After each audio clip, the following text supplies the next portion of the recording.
तत्वातीतमयी परात्परमयी मायामयी श्रीमयी सर्वैश्वर्यमयी सदाशिवमयी मां पाहि मीनम्बिके। पराम्बा मां जगदम्बा मीनाक्षी देवी की बड़ी सुंदर स्तुति की है। शब्द ब्रह्म, हर शब्द के अंदर जो स्वयं ब्रह्म रूप में विराजमान है। चराचर में चर और अचर जितने प्राणी हैं सबके भीतर जो शक्ति प्रवाहित हो रही है ज्योतिर्मयी। कल भी आपको बताया कि मां का पावन वास ज्योति के अंदर है, जो ज्योति बन के पूरे ब्रह्मांड को प्रकाशित कर रहे हैं। वांगमयी, अभी आपने सुना कि कैसे अपने वाणी बीज से, कैसे अपने शाश्वत बीज से काली जैसे मूर्ख को भी विद्वान बना दिया। नित्यानंदमय, नित्य आनंद देने वाले। मैं देखता हूं वैष्णो देवी जब जाता हूं तो जो लोग मां का दर्शन करके आ रहे होते हैं ना, उनके चेहरे पे एक अजीब उल्लास होता है, एक आनंद होता है और चेहरे ऐसे लाल होते हैं। इना संता वाली चाल निराली होती है, गुल हंसते थे मुखड़े थे लाली होती, जिसे मां का रूप ही उनके अंदर समा गया हो। नित्यानंदमयी, निरंजनमयी, तत्वमयी, चिन्मयी, जो स्वयं निरंजन स्वरूपा है, सब तत्वों का सार है। जितने भी तत्व हैं सब मां जगदम्बा से प्रकट हुए हैं, जो चिन्मय स्वरूपा है, जो विचारों से विपर अपर है, मायामयी है, पूरे संसार को जिसकी माया ने ग्रस्त रखा है। श्रीमयी, जिससे आपकी श्री कांति होती है। सर्व ऐश्वर्यमयी, हर ऐश्वर्य जिसके चरणों की धूल है। ऐसी पराम्बा मां मीनांबिका को हम नमस्कार करते हैं, प्रणाम करते हैं। हमारी सनातन संस्कृति में दो बातों का बहुत महत्व है, नमन और सुमन। आप मंदिर जाते हैं, पहला काम क्या करते हैं? जो भी वहां भगवान का विग्रह है, जो भी मूर्ति है, उसको जाके आप नमन करते हैं, प्रणाम करते हैं। और दूसरा कार्य क्या करते हैं? हाथ में पुष्प लेके जाते हैं, फूल लेके जाते हैं, फूल को कहते हैं सुमन। नमन करने के बाद पुष्प चढ़ा देते हैं, सुमन चढ़ा देते हैं। कभी आपने विचार किया कि इन दोनों बातों का महत्व क्या है? ऐसा क्यों करते हैं? ये क्रिया मात्र है या इसके पीछे कोई कारण है, कोई औचित्य है? परंपरा चली आ रही है कि सब नमन करते हैं, हम भी कर देते हैं। सब सुमन अर्पण करते हैं, हम भी कर देते हैं। कभी आपने विचार नहीं किया कि ये पद्धति क्यों बनाई गई, ये नियम क्यों बनाया गया? पहला कार्य है नमन करना। न मन, क्या है? न मन।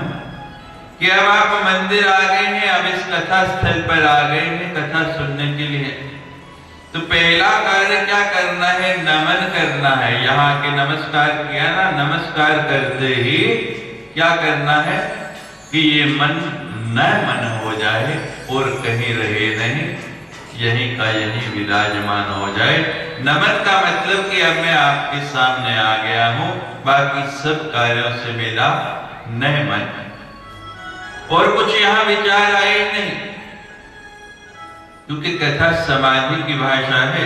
आपके पास चार वस्तुएं दी हैं भगवान ने, मन, बुद्धि, चित्त और अहंकार। अंतःकरण चतुष्टय में ये चार चीजें हैं, मन, बुद्धि, चित्त और अहंकार।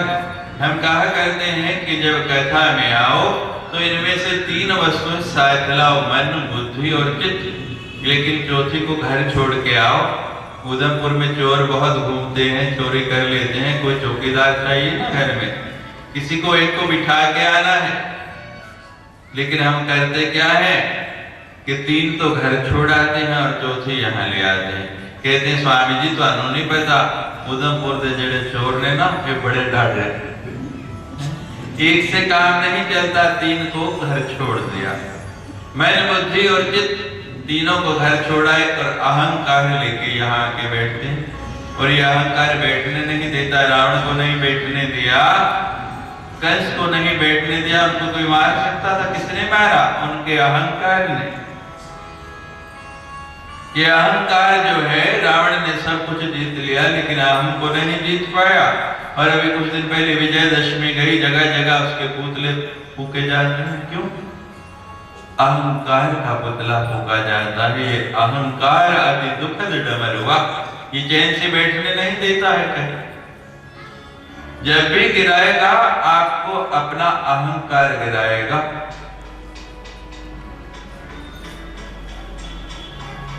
ब्रह्म से मिलने के बीच में अहंकार आपका सबसे बड़ा शत्रु है। काम छोड़ दो, क्रोध छोड़ दो, लोभ छोड़ दो, छूट जाएगा। लेकिन अहंकार बड़ी मुश्किल से छूटता है। एक मूर्तिकार था, बड़ी सुंदर मूर्तियां बनाता जयपुर के अंदर, और इतना नाम उसका महाराज मूर्तियां बनाने में। लोग कहते मूर्तियों में प्राण डाल देता है, निर्जीव से सजीव बना देता है, बहुत ख्याति हो गई। हमारे ये स्वामी जी जैसे एक महात्मा भी अपने आश्रम के लिए मूर्तियां बनवाने गए। सचमुच बड़ी सुंदर मूर्तियां देखी, मूर्तियों के लिए आर्डर दे दिया। और आर्डर देने के बाद जब चलने लगे तो दृष्टि पड़ी उस मूर्तिकार पर। साधक थे, झट पहचान गए कि इसकी तो आयु सीमा ही थोड़ी सी रह गई। जब तक मेरी मूर्तियां पूर्ण होनी है तब तक ये जिएगा भी या नहीं, इसमें भी शंका है। तो दयालु थे, बता दिया भाई फला दिन तुम्हारी मृत्यु का समय नजदीक आ रहा है। जैसे परीक्षित को बता दिया गया, श्राप भी संत का उनके लिए अभिशाप भी जो है वरदान बन गया। वो चेत गया और श्रीमद् भागवत की कथा सुनने लगा। ऐसे ही महात्मा ने भी बता दिया, भाई थोड़ा समय है, जो अच्छा काम कर सकता है कर ले। अब संत तो बता के चले गए, लेकिन मूर्तिकार का अहम जो है वो कहता है कि लोग कहते हैं कि मैं मूर्तियों में प्राण फूंकता हूं। आज से बाकी मूर्तियां बनाना बंद, सब आर्डर बंद करके अपनी मूर्तियां बनानी शुरू कर दे। और एक नहीं, 2 नहीं, जो दिन जो समय आना था अपनी 20 मूर्तियां बनाने। और कहते हैं चलो आज 2 बातें हो जाएंगी। एक तो जो संत कह के गए हैं वो सत्य है या नहीं, आज मेरी मृत्यु है या नहीं, ये निर्णय हो जाएगा। और दूसरा ये भी निर्णय हो जाएगा कि सचमुच मेरी मूर्तियां सजीव होती हैं या नहीं। तुम्हारा जो समय संत ने बताया उस समय तैयार होके बिल्कुल मूर्तियों जैसे कपड़े बना के 10 इधर खड़ी कर दी, 10 इधर, और बीच में जाके आप भी स्टैचू बन के ऐसे खड़ा हो गया। अब लेने के लिए दूत आए और महाराज देख के हैरान, एक कोने से दूसरे कोने तक एक एक को देखते हैं, सारे एक जैसे, इतना सा भी अंतर नहीं। किसको लेके जाना है? बड़ी दुविधा हो गई। ब्रह्मा जी तो कहते मैंने एक जैसे 2 भी नहीं बनाए, और यहाँ तो पूरे 21 खड़े हैं। वापस गए, देवदूत निर्णय नहीं कर पाए, ब्रह्मा जी ये क्या सृष्टि कर दी। वहां तो एक नहीं, जिसको लेने के लिए आपने भेजा, जिसकी फोटो बिछाई, थाने वाले चित्र दे के भेजते हैं ना कि जाओ इसको पकड़ के लाओ, ऐसे यमराज भी भेजते हैं। कितने वहां तो एक नहीं, 21 एक जैसे, किसको पकड़ के लाना है?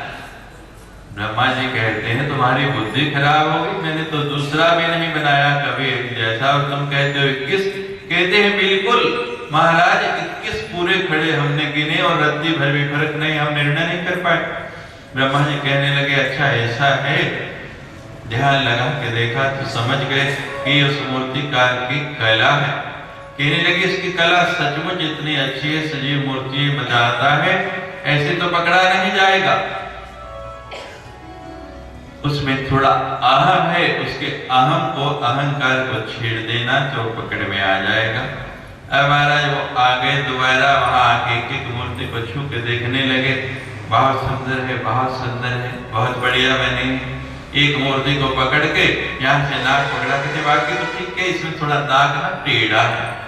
अब जैसे कहा नाक टेढ़ा है, तो वो जो मूर्तिकार बीच में खुद भी बुद्ध बन के खड़ा था, कहने लगा मैं अभी सीधा कर देता हूँ। और जैसे कहा हिला तो कहते आजा, बस हम तुझे पहले सीधा करते हैं, तू बाद में करना। किसने पकड़वाया? अपने अहंकार ने। अहंकार को छोड़ के कथा में बैठो, अहम को समाप्त करके बैठो कि मैं नहीं हूं। न मन हो जाए कि अब मेरा मन कहीं और नहीं, केवल यही है। और फिर सुमन चढ़ाते हैं कि ये मन मेरा सुंदर हो जाए। मैं आज की दुनिया में इतने काम है कि इतना सा समय भी नहीं निकलता। सब कुछ हर व्यक्ति के पास हो गया, लेकिन एक चीज की कमी पड़ गई, जिससे बात करो कहते हैं टाइम ही नहीं करें। हर जगह सुनने को मुझे मिलता है कि टाइम ही नहीं, लेकिन मैंने हिस्ट्री उठा के देखी, कोई समय ऐसा नहीं गया। वही जो है 360 दिन का साल है, वही 12 महीने का साल है, वही 30 दिन का महीना है, और वही 24 घंटे का दिन है। वही 1 घंटे में 60 मिनट है और 60 सेकंड 1 मिनट में। इसमें कोई अंतर नहीं आया, रत्ती भर भी बदलाव मैंने नहीं देखा। समय तो वही का वही है, लेकिन फिर भी सुनने को मिलता है टाइम नहीं।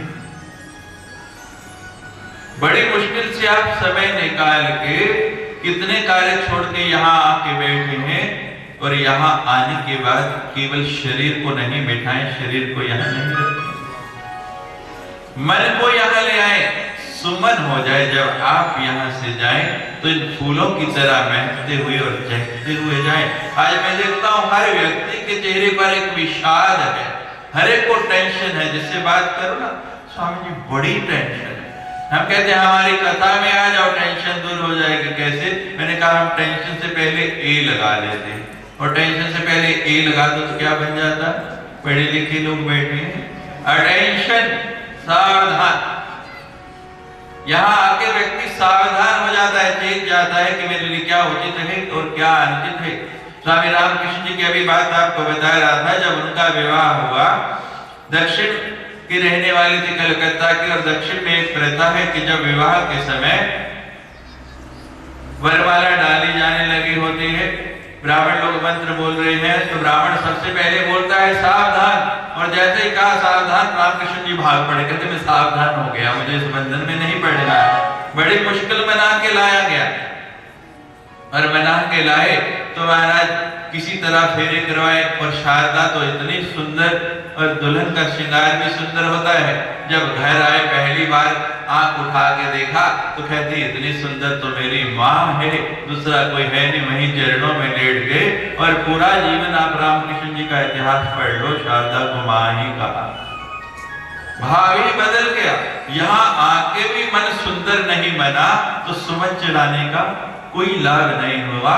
सुमन चढ़ाया कि ये मेरा मन, सुमन के साथ ही प्रार्थना कर दे कि ये मेरा मन सुंदर हो जाए, इसी की तरह मेरे में सुगंध आ जाए, इसी की तरह मैं खिला हुआ बाहर जाऊं, मुरझाया हुआ नहीं। जब